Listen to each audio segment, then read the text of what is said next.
արվեստի շարժիչ ուժը սերն է։ Ամոսայանը մի բանաստեղծություն ունի, որի մեջ ասում է. առաջին տողը Աստված է տալիս։ Սկզբում մեղեդին է ստեղծվում, հետո բառերը, թե բառերը հետո մեղեդին, որ դեպքում է ձեզ համար հեշտ աշխատել։ Երգը թռչուն է։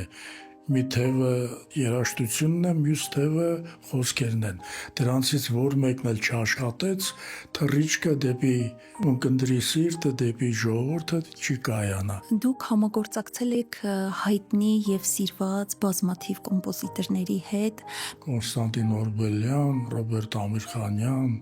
Ալեքսանդր Աճեմյան, Արամ Սաթյան։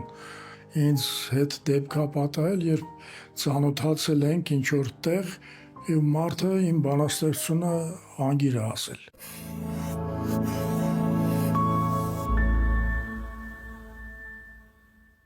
Մեր հյուրը բանաստեղծ թարգմանիչ հրապարակախոս Լևոն Բուլբուլյանն է, ով բառերով եւ մեղեդիներով խոսում է սիրո, կյանքի եւ ժամանակի մասին, ստիպելով բառերին թռչել եւ լսողին հուզել։ Շնորհակալություն, պարոն Բուլբուլյան, մեր հրավերը ընդունելու համար։ Ես էլ եմ շնորհակալ եւ շնորհավորում եմ ձեր նոր հաղորդումը եւ ուրախ եմ, որ առաջիններից մեկն եմ հյուրերի։ Շնորհակալություն։ Շատերն ասում են, որ մի բառը կարող է աշխարհ փոխել, բայց երբ հերթը գալիս է բանաստեղծին, թվում է այդ մի բառը ոչ միայն աշխարհ է փոխում, այլ մարդուն թույլ է տալիս նոր լույսով տեսնել հենց իր կյանքը։ Երբ է գալիս այդ բառը, երկար լռությունից հետո, թե ինքն իրեն։ Ինձ թվում է հիմնականում ինքնիրեն, ինչ վերաբերում է պոեզիային հատկապես, կամ մասնավորապես ինձ, սովորաբար առաջի բառը, առաջի տողը հանկարծակի է գալիս, ինչ որ տրամադրության, հոգեվիճակի այսպես ազդեցության տակ։ Ամոսայանը մի բանաստեղծություն ունի, որի մեջ ասում է. առաջին տողը Աստված է տալիս։ Եվ առաջի տողը նա նկատի ունի, ինձ թվում է հենց ներշնչանքի հետ հանկարծակի բռնկումը, որ հանկարծ մեկ էլ տողը ծնվում է բանաստեղծի մտքում, հոգում, եւ հետո արդեն շարունակվում, զարգանում եւ իր ամփոփումն է գտնում։ Այս դեպքում շատ կարեւոր է նաեւ ամփոփիչ տողը, ես կասեի, որպեսզի բանաստեղծությունը իսկապես կայանա։ Ամբողջանա։ Այսինքն առաջին Աստծո տված այդ աստվածատուրիկ տողից հետո պիտի նաև ամփոփիչ գեղեցիկ տող լինի, որ բանաստեղծությունը կայանա։ Եվ սովորաբար, եթե բանաստեղծությունը այդպես է ծնվել, բանաստեղծությունը հուզում է, խոսում է մարդու հոգու հետ։ Օրինակ, եթե ես բանաստեղծություն եմ կարդում եւ ինչ որ թրթիեր, ինչ որ հուզում չի շարժում իմ մեջ, ես հասկանում եմ, որ այդ բանաստեղծությունն ավելի շատ մտքի արդյունք է, քան հույզի ապրումի արդյունք։ Այսինքն այդ հանկարծակի բռնկումը, այդ Աստծո տված տողը չի եղել, ուղղակի կառուցվել է բանաստեղծություն եւ ես նման բանաստեղծությունները համարում եմ ոտանավորներ, ոչ թե բանաստեղծություններ։ Բանաստեղծությունը պիտի թռիչք, ինչ որ փոքրիկ գյուտ ունենա իր մեջ, հոգեբանական կամ բառային, պատկերային։ Ձեր ստեղծագործության միջով անցնող սերը հատուկ լույս ունի։ Նա երևում է մեղմ ու շոշափելի։ Ինչ կասեք, այդ սիրո աղբյուրը ով է, ումից եք ոգեշնչվում։ Ուրախ եմ, որ այդպիսի տպավորություն կա իմ բանաստեղծությունների վերաբերյալ։ Դե ուրեմն ասեմ, պարզապես, որ իմ առաջին գրքի վերնագիրն է «Քեզ սերն է ծնել»։ Դա արդեն ամեն ինչ ասում է։ Հետագա գրքերս երկրորդ գիրքը կոչվում էր «Համբույրի ծաղիկ», երրորդը «Գաղտնիքների խեցի»։ Այսինքն հասկանալի է, որ այդ գրքերում մեծ մասամբ սիրո բանաստեղծություններ էին, մանավանդ տարիքը այնպիսին էր, որ ավելի շատ սիրո գործեր էին։ Այսինքն առաջին գրքից սկսած սիրո թեման միշտ ինձ ուղեկցել է, սերը միշտ եղել է առաջի պլանում եւ առաջի երգերս էլ մեծ մասամբ սիրո երգեր են եղել եւ սիրվել։ Ուրեմն ով էր ասել, Մաքսիմ Գորկին ասում է աշխարհում ամեն լավ բան ծնվում է կնոջ հանդեպ սիրուց։ Ես իհարկե համամիտ եմ իր հետ, բայց լրացնում եմ, որ ոչ միայն կնոջ հանդեպ, այլ առհասարակ ամեն լավ բան ծնվում է սիրուց։ երկրի հանդեպ սիրուց, բնության հանդեպ սիրուց, զավակների, գեղեցիկի հանդեպ պարզապես սիրուց։ Մի խոսքով ոչ միայն պոեզիայի մեջ, այլ արվեստի մեջ, եթե սերը չկա, ձեր ասած այդ սիրո լույսը չկա, կասկածելի որակներ են առաջանում այնտեղ եւ միշտ չէ որ այդ արվեստի թռիչքը կայանում է, որ պիտի լինի։ Ձեր խոսքից հասկացա, որ արվեստի շարժիչ ուժը սերն է։ Անպայման։ Իսկ հնարավոր է, որ բանաստեղծը ոգեշնչվի այլ մարդու ապրումներով, ապրումակցի եւ ծնվի բանաստեղծություն։ Այլ հնարավոր բան է, օրինակ պոեզիայի դեպքում ոչ այդքան հաճախ ինձ թվում է, բայց օրինակ կինոյի, ասենք, այլ ժանրերի մեջ հնարավոր է, երբ դրամատուրգիայի մեջ, երբ մարդ կերպարներ է ստեղծում, բնականաբար նախատիպեր է ունենում, կյանքից է վերցնում, չէ, որոշ դրվագներ եւ կառուցվում է արդեն ամբողջ սյուժեն։ Կամ եթե ես երգեր եմ գրում, ասենք պատրաստի երաժշտության վրա, շատ հնարավոր է, որ այդ պատմությունը, այդ երգի այդ կաշտարացության մեջ սյուժեն, որ ես որպես կանոն միշտ աշխատում եմ, որպեսզի սյուժե լինի, ասելիք լինի, ճակատագիր լինի այդ երգի մեջ, հոգեվիճակ լինի, հնարավոր է, որ դա միայն իմը չլինի։ Իմ ընկերոջ հետ կատարված մի դեպք, իմ ընկերոջ հետ կատարված իրադարձություն կարող է դառնալ երգի սյուժե։ Արվեստում առհասարակ հնարավոր բան է դա եւ անխուսափելի երևի։ Պարոն Բլբուլյան, որակյալ արժեքավոր խոսքերն են նաև ձևավորում մեղեդու էմոցիան։ Դուք 200-ից ավել երգերի, խոսքերի հեղինակ եք։ Ինչպես եք ընտրում երգերի բառերը, արդյոք պատկերացնում եք կատարողին, որն է ձեր համար շարժիչ ուժը, երբ ստեղծում եք երգերի համար խոսքեր։ Շարժիչ ուժից սկսենք, շարժիչ ուժը այն է, որ մեղեդին անպայման պիտի դիպչի հոգուս, պիտի դուր գա, պիտի վարակի, մեղեդայնություն պիտի լինի երգում, որը ցավոք գնալով պակասում է մեր այսօրվա երգերում։ Մեղեդին եթե ինձ դուր եկավ, արդեն դա շարժիչ ուժ է, խթան է, որ ես ինչքան էլ տանջալի աշխատանք է երաժշտության վրա տեքստ գրել եւ ասելիք ունենա, նորմալ հնչի, ոչ թե բառերի կույտ պարզապես հնչի, այլ ասելիք ունենա, տրամադրություն արտահայտի, հոգեվիճակ արտահայտի, դժվար բավականին շատերը չեն պատկերացնում, թե ինչքան դժվար գործ է, բայց որքան էլ դժվար լինի, եթե մեղեդին ինձ դուր է գալիս, ես ամեն ջանք գործադրում եմ, բազմաթիվ տարբերակներ կարող ստեղծեմ, մինչև որ համոզվեմ, որ երաժշտությունը եւ բառերը միաձուլվեցին։ Եվ խոսք կա, ասում են, երգը թռչուն է, մի թևը երաժշտությունն է, մյուս թևը խոսքերն են։ Դրանցից որ մեկն էլ չաշխատեց, թռիչքը դեպի ունկնդրի սիրտը, դեպի ժողովուրդը չի կայանա։ Այսինքն ես ձգտում եմ, որ այդ երկու թևերը կատարյալ ներդաշնակ աշխատեն եւ այդ դեպքում շատ երկրի հաջողություն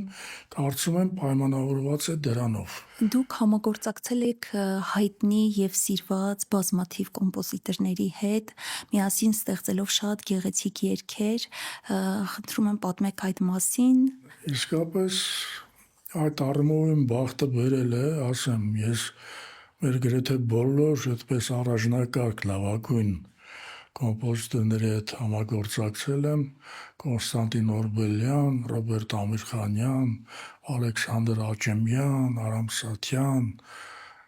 Արա Գևորգյան, Տիգրան Մանսուրյան, Էդգար Գյանջումյան, կրծեր իմ լավ բարեկամ, եւ էլի ինչ կարող եմ ասել, յուրաքանչյուրը յուրահատուկ անհատականություն է, հետարքիր մարդիկ են եւ յուրաքանչյուրը հետ աշխատելը յուրովի հետարքիր է։ Ընթացքում մանավանդ ասենք այդ վարպետների հետ Օրբելյանի, Ամիրխանյանի հետ աշխատելիս իմ առաջի երգերը գրեցի, երբ տպագրվել էր իմ առաջի գիրքը եւ զարմանալի ճակատագրական բան, գիրքս ընկել էր Ռոբերտ Ամիրխանյանի ձեռքը եւ առաջինը ինքը ինձ առաջարկեց, որպեսզի համագործակցենք։ Եվ այդ ընթացքում կոմպոզիտորից կոմպոզիտոր արդեն քանի որ երգերը հաջողության հասան, ինձ նաև մյուս կոմպոզիտորները նկատեցին եւ այդպես կամաց-կամաց ընդարձակվեց շրջանը համագործակցության։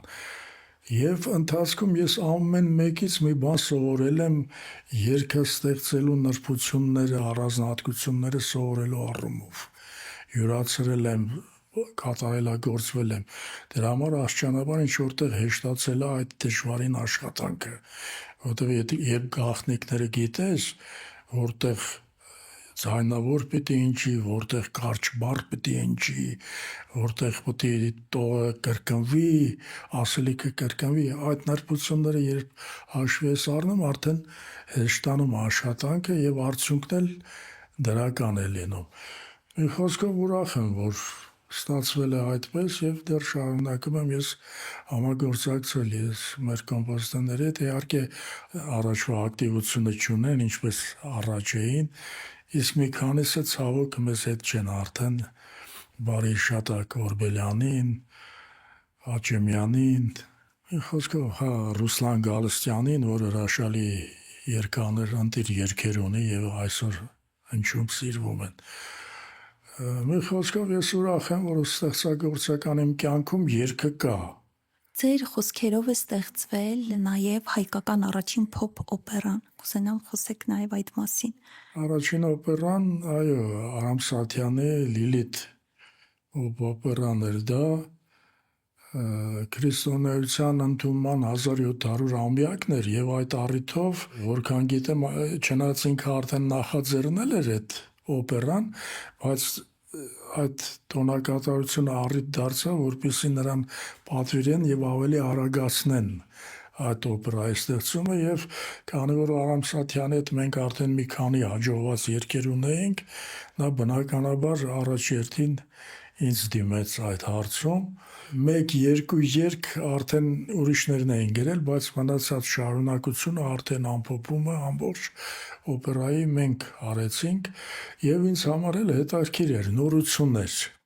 Ժանրի առումով, այնտեղ դիալոգներ կան, որտի բխեցնես հերոսների կերպարներից, այնտեղ սատանայի կերպար կար, Լիլիթի կերպար, նկարիչ, արվեստագետի կերպար։ Այսինքն ինձ համար հետաքրքիր շրջան էր եւ կարծես թե հաջողությամբ պսակվեց եւ օպերան հնչեց, տեսագրվեց, երբեմն հնչում է նաեւ հեռուստատեսությամբ, համացանցում կարող են գտնել հետաքրքրվողները։ Շատ գեղեցիկ երգեր եք ստեղծել նաև ձեր քույր Ժանա Բլբուլյանի հետ միասին։ Արդյոք արյունակցական կապը օգնում է այդ համագործակցությանը։ Հարցի մեջ պատասխանը գրեթե կա, իհարկե օգնում է,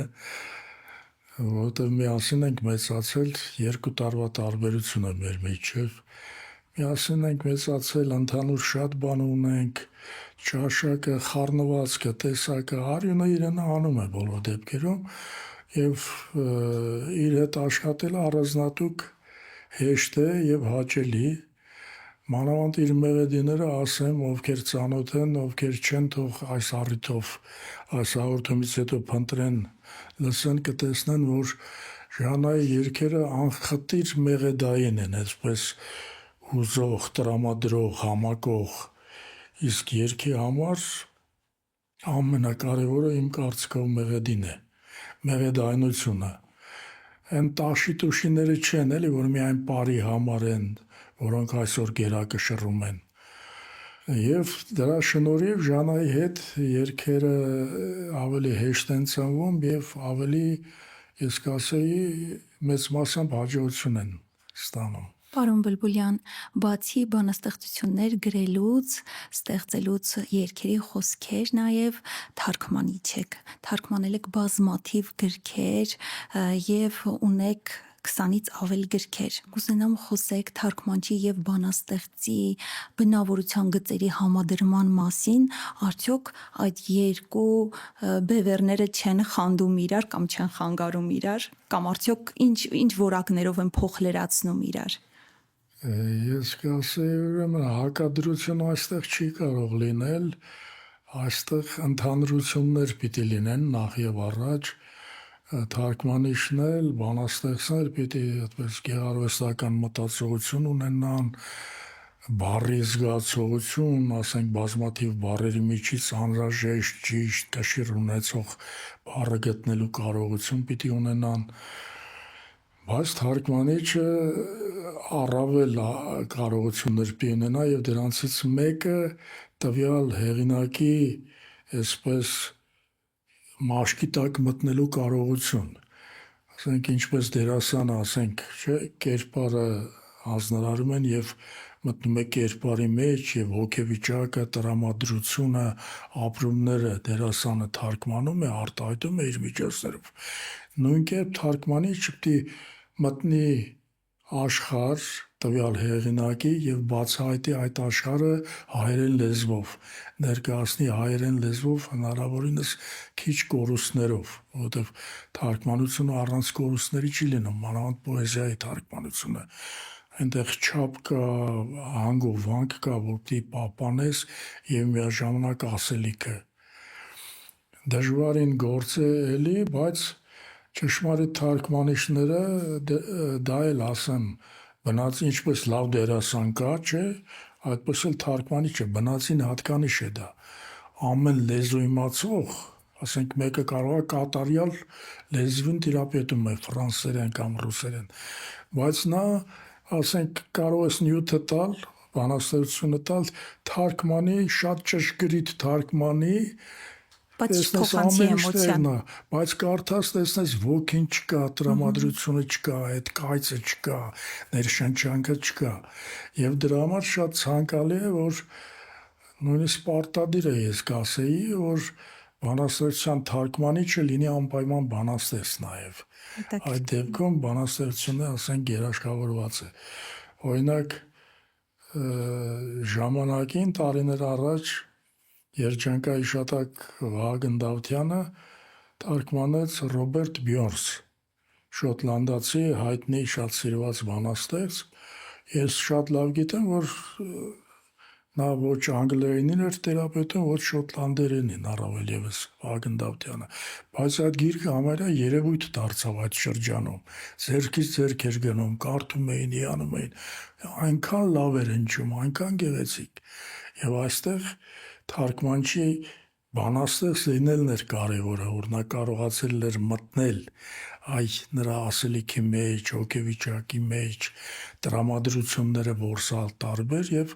արդյունքում ստացվել էր այդպիսի բան։ Կամ ժամանակին նա նույն Վահագն Դավթյանը իսպաներենից թարգմանեց Ալիսիա Կիրակոսյանի բանաստեղծությունները եւ դրանք նույնպես հայտնություն դարձան։ Էլի նա իսպաներեն չգիտեր, բայց Հայաստանի համար բացահայտում եղավ Ալիսիա Կիրակոսյանը։ Այսինքն թարգմանությունը շատ շնորհակալ, բայց նաև դժվարին պատասխանատու գործ է եւ պիտի մեծ պատասխանատվությամբ մոտենալ այդ գործին։ Ինչպես ասացիք, թարգմանիչը ապրում է միաժամանակ երկու աշխարհներում, շատ հաճախ լավ թարգմանիչի մասին է խոսքը, երկխոսության մեջ է մտնում հեղինակի հետ, կհիշեք ձեր ամենատպավորիչ աշխատանքը, որ ձեր վրա մեծ հետք է թողել թարգմանչական։ Ես յուրաքանչյուր հեղինակի թարգմանելիս մտնում եմ եւ խորանում եմ նրա աշխարհում, բնավորության մեջ, կենսագրության մեջ եմ թափանցում, ասենք, եթե երբ թարգմանում էի, ասենք, Աննա Ախմատովա, հատուկ ծանոթացա իր դժվարին կենսագրությանը, կյանքի դրվագներին եւ այլն, դա էլ է օգնում, առանցին բանաստեղծություններ, զգում ես, որ կյանքի այս շրջանից է սա, այս դեպքերի, այս իրադարձությունների արձագանք է, եւ դա օգնում է, որ հնարավորինս չափ կենթանի, այդպես համոզիչ եւ տպավորիչ թարգմանես։ Այսինքն ամեն անգամ մտնում ես տվյալ հեղինակի աշխարհը, ներաշխարհը, բառամթերքի մեջ ես մտնում, որովհետեւ կոնկրետ Վիսոցկի թարգմանելիս Վիսոցկին այնպիսի բառեր, արտահայտություններ ունի, որ հայերենսկի չկան, եւ դրանց համարժեքը պիտի գտնես, դրանց այնպես որ եւ ասելիքը լինի եւ Էմոցիան փոխանցի եւ հայերեն հնչի, ոչ թե շինծու, էլի։ Այսինքն ընթերցողին թվա, որ հայերեն է գրվել այդ բանաստեղծությունը։ Իմ սկզբունքներից մեկը եւ այս դեպքում եւ երգը գրելիս ասեմ, որպեսզի ընթերցողը կարդա եւ իրեն թվա թե բանաստեղծությունը գրվել է հայերեն, իսկ ունկնդիրը երգը լսելիս չկարողանա գուշակել առաջինը բանաստեղծությունն է ծնվել, հետո նոր երաժշտությունը, թե երաժշտությունը նոր բանաստեղծությունը։ Այ ես երկու դեպքում էլ իմ գերագույն նպատակը դա է։ Եվ կիլոներով թուղթ եմ թափում այդ ընթացքում, միջև որ Ստանում եք ձեր ուզածը։ Պարոն Բլբուլյան, հետաքրքիր է ինձ, ես միշտ ինձ հետաքրքրել է այն հարցը, թե սկզբում մեղեդին է ստեղծվում, հետո բառերը, թե բառերը հետո մեղեդին, որ դեպքում է ձեզ համար հեշտ աշխատել։ իհարկե իմ համար ավելի հեշտ է եւ այդպիսի դեպքեր քիչ չկան, որ իմ բանաստեղծությունը պարզապես դուր է եկել կոմպոզիտորին, կոմպոզիտորը արդեն վերցրել ստեղծել է երգը։ Իմ համար ցանկալին դա է, որովհետև ես ինչ զգացել, ապրել եմ առանց կաշկանդումների, դա հանձնել եմ թղթին, իմ ապրումները, իմ զգացողությունները։ Իսկ երբ երաժշտության վրա ես ստեղծում, դու մտնում ես երաժշտության տրամադրության մեջ, երբեմն նաև լինում է, երբեմն մեծ մասամբ ես երաժշտությունը լսելիս ես թեման, սյուժեն արդեն ընտրում եմ եւ համարյա դեպք չեմ հիշում, որ կոմպոզիտորները առարկի են կամ դժգոհ են։ Նույնիսկ զարմանում են, ոնց է հենց այս թեման ընտրել էլի, հենց սա գտել։ Բայց լինում է, որ սկզբանը այսինչ երգչի մասին է երգը լինելու, այսինչ երգչի համար է լինելու եւ այսինչ թեմայով է լինելու։ Իսկն մորն է նվիրված լինելու, հայրենիք է լինելու։ Այդ դեպքերում իհարկե դու էլի քո երևակայությունը, քո հմտությունները գործի ես դնում եւ փորձում ես հասնել հենց այդ նպատակին։ Մաքսիմում։ Այսինքն ոչ թե թքում կպցնում ես ու անում ես եթեր, ինչպես այսօր անում են շատ շատերը, ցավոք էլի։ Ես լսում եմ ու նյարդայնանում։ Երբեմն որ լավ մեղեդի է, բայց մեկ էլ տեսնում ես բառերը թքած կպցրած։ Կամ ուզում ես իմանաս ինչի մասին էր, չես գուշակում, թե երգը ինչի մասին է։ Կամ պարզապես 2-3 տող ամբողջ երգի ընթացքում կրկնվում եւ նյարդայնացնում է։ Այդ ամենից ես խուսափում եմ եւ ես կուզենայի, որ մեր նոր սերնդի ստեղծագործողները երգի ժանրում եւ երգանները եւ տեքստի հեղինակները պահպանեն այդ ավանդույթը, էլի մեր ավակ կոմպոզիտորների եւ ավակ բանաստեղծների այդ սկզբունքը, մոտեցումները պահպանեն։ Ես հիշում եմ Օրբելյանը ինչքան բացախնդիր էր, ասենք տողի բառի նկատմամբ, ասենք հասնում էր պահեր, երբ նույնիսկ չէր մնում վիճեինք, կռվեինք, բայց հետո իր բծախնդրության արդյունքում էլ հասնում էինք լավ արդյունքի, հետո արդեն պրիմերան որ լինում էր, լսում էինք եւ երկուսս էլ ուրախանում իրար ձեռք սեղմում էինք։ Այդպես պիտի լինի, անշտապ, կարևորը արդյունքն է, ոչ թե շուտ անեմ եթեր։ Արվեստը շտապել չի սիրում։ Այո։ Իսկական արվեստագետը իր հանդեպ եւ ուրիշների հանդեպ այդպես մաքսիմում պիտի բծախնդիր լինի։ Ձեր գրված տողերում հաճախ զգացվում է բանաձև, որ կարծես պարզ է ամեն ինչ, սակայն այդ պարզության մեջ կա յուրօրինակ լույս, ինչպես եք հասնում այդ թափանցիկությանը, ինչն է ձեզ համար լույսը գրականության մեջ, բառի մեջ։ Առհասարակ արվեստի մեջ ձեր ասած այդ լույսը պիտի լինի անպայման եւ ես այն համոզման եմ, չնայած ուրիշ կարծիքներ էլ կան, որ պոեզիան, հատկապես երգը, երաժշտությունը պիտի մարդուն ավելի բարի դարձնեն, պիտի դրական ապրումներ արտնասնեն նրա մեջ, դրական հակումներ դարձնեն, չարը վանեն, բնավորության գծերը մեղմեն, բացասական։ Դրա համար է պոեզիան, արվեստը առհասարակ։ Եվ եթե իմ բանաստեղծություններից այդ տպավորությունն է ստացվել, ես շատ ուրախ եմ, թե ինչպես եմ հասնում դրան, այդ մի քիչ դժվար է պատասխանել, որովհետև դա ոնց որ մարդու բնավորությունը, մարդու խոսելաձևը կյանքում, չէ՞։ Այդպես էլ ստեղծագործող մարդու տեսակը այդպեսին է, դա ասենք իմ ստեղծագործական տեսակն է։ Տեսեք, Համոսայան եւ Պարուս Սևակ ինչքան տարբեր բանաստեղծներ են, չէ՞։ Երկուսն էլ իմ ստեղծագործական կյանքում ի դեպ դեր են խաղացել, նախ Սևակը, հետո Ամոսայանը, որին սկզբում չէի սիրում առանձնապես, հետո հայտնաբերեցի ու ավելի սիրեցի։ Ամոսայանի տեսակը դա էր, այդ պարզությունը, պարզության մեջ այդ խորքը, Պարուս Սևակի մեջ այդ փիլիսոփայությունը կամ այն ռետորական բանաստեղծությունները ունի։ Իմ տեսակն էլ սա է, այստեղ կարևոր մի դերը խաղում իմ որդեգրած սկզբունքը, որը տարիներ առաջ ես կարծես ձևակերպեցի ինձ համար։ Ներքուստ ես դավանում էի այդ սկզբունքին, բայց Մոսկվայում երբ սովորում էի Գորկու անվան գրականության ինստիտուտում գրողների միության գործուղումով, մեր խմբի ղեկավարը, որը հայտնի բանաստեղծ էր Կուզնեցով, իսկ մեր խմբում Խորհրդանության տարբեր հանրապետություններից եկած բանաստեղծներ էին։ Նա մոտիկ էր Բուլատ Օկուջավայի հետ եւ բերեց մեզ հետ պես վարպետության դաս անցկացնելու, հանդիպում ունեցանք, հարց ու պատասխաններ եւ այլն, այդպես մտերմիկ օր անցավ։ Մեր տղաներից մեկը հարցրեց Օկուջավային, թե հետաքրքիր է, դուք ձեզ ինչ եք համարում ավելի շատ, բանաստեղծ, երգիչ, արձակագիր, այնտեղ ինքը էլի կա, դերասան էլ էր, վերջ ինքը տարբեր ուսաների է ծառայում, չէ՞, Օկուջավա։ Մեզ թվաց հիմա երկար բարակ կբացատրի, կասի որտեղ ինչ է զգում իրեն։ Ինքը ասաց, ես ինձ պարզապես զրուցակից եմ համարում։ Զրուցակից։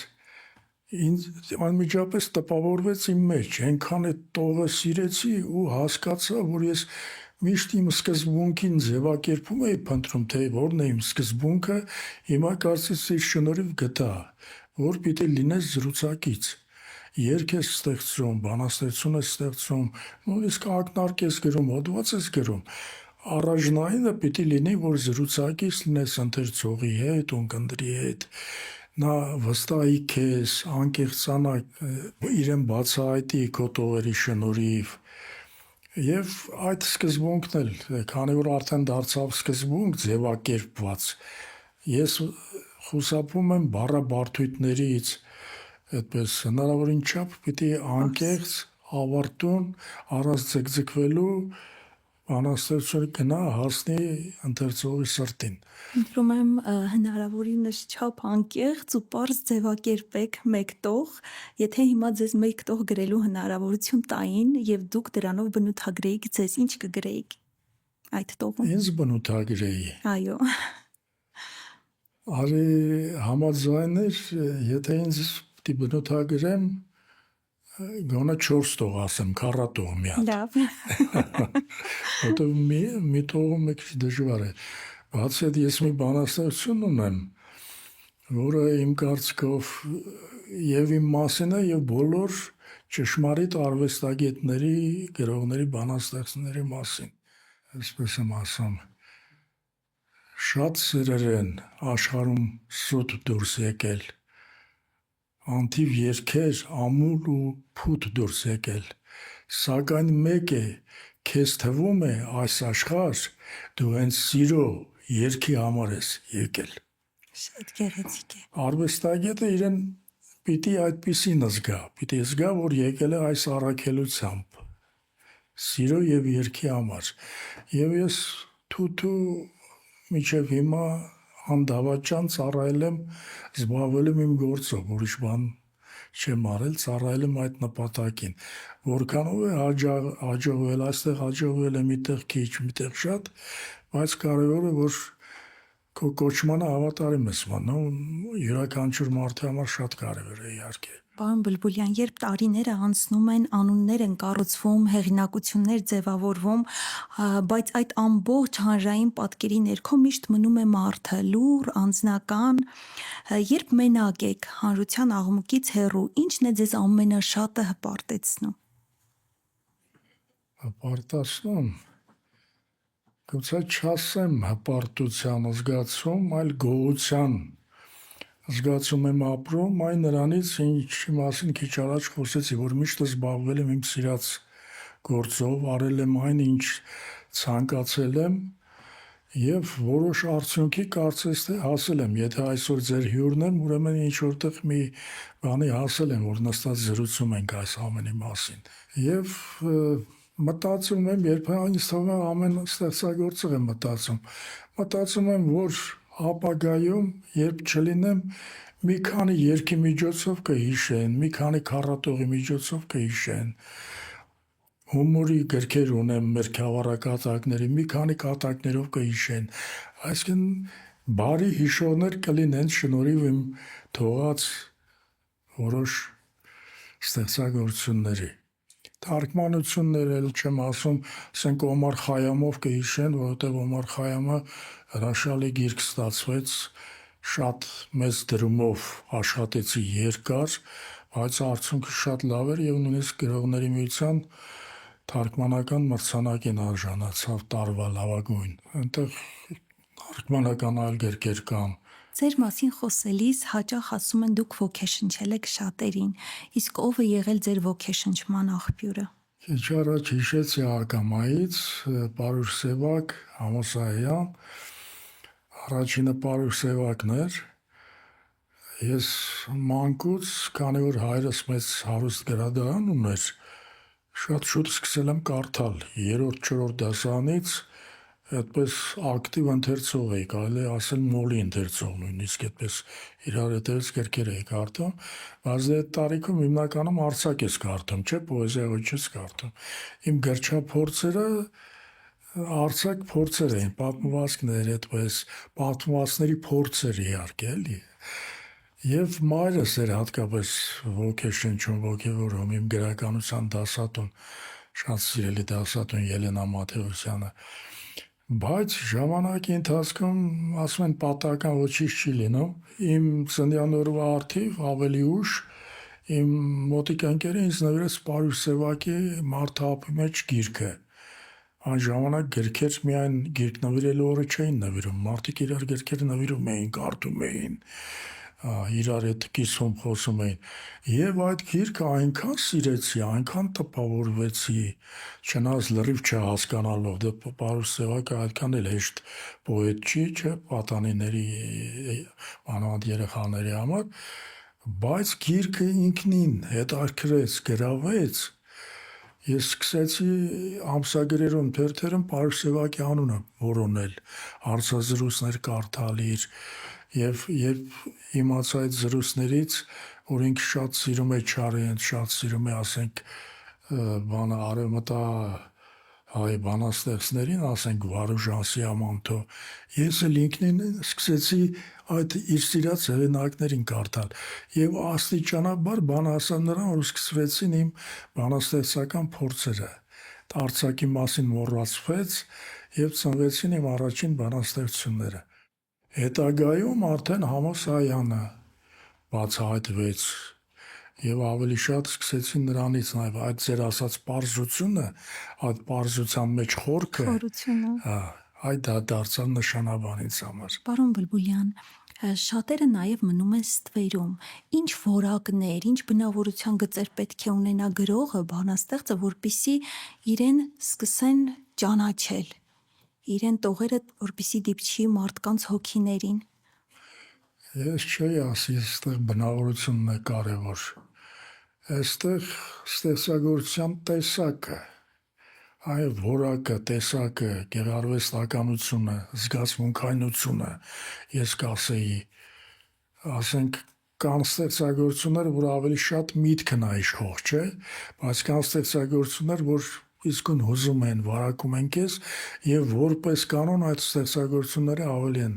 դիպչում ընթերցողի սրտին, կամ վերցնենք երգ, կամ ֆիլմ, այն ֆիլմը, այն գիրքը, այն բանաստեղծությունը, որը զգացմունքային է, զգացմունքային լիցքեր ունի իր մեջ, որպես կանոն ավելի է սիրվում եւ ավելի երկար է ապրում։ Իսկ որտեղ միտքն է իշխում, իհարկե չեմ բացառում, միտքը պիտի լինի, բայց զգացմունքի հետ շաղախված, միահյուսված, այդ դեպքում լավագույն տարբերակն է։ Այդ դեպքում ստեղծագործությունը հասնում է իր նպատակին եւ ստեղծագործողն էլ հաճելի պահեր է ապրում գովասանքի խոսքեր լսելով ինձ հետ դեպք է պատահել երբ ծանոթացել ենք ինչ որ տեղ եւ մարդը իմ բանաստեղծությունը անգիր է ասել մի անգամ սուպերմարկետում տենց մտել է գնումներ անելու տեսնում եմ մի մարդ իմ տարիքին մոտարապես մարդ էլի մորուքով սենց ինձպես պատկառել մի մարդ հերուց մի տեսակ հետևում է նայում է զգացի որ նայում է էլի ինձ մտածեցի ծանոթ ենք տեսա չէ հետո հարմար պահ գտավ այդ մարդը մոտեցավ բարև ձեզ պարոն Բլբուլյան դուք եք չէ ես բժիշկ եմ հիմա անունը չեմ հիշում դասախոս էր բժշկական համալսարանում պարզվեց բայց պոեզիայի սիրահար եմ եւ հետևում եմ ձեր ընթացքին ձեր բանաստեղծություններին իսկ ձեր բանաստեղծությունների քառյակների գիրքը հատուկ 20 օրինակ գնեցի,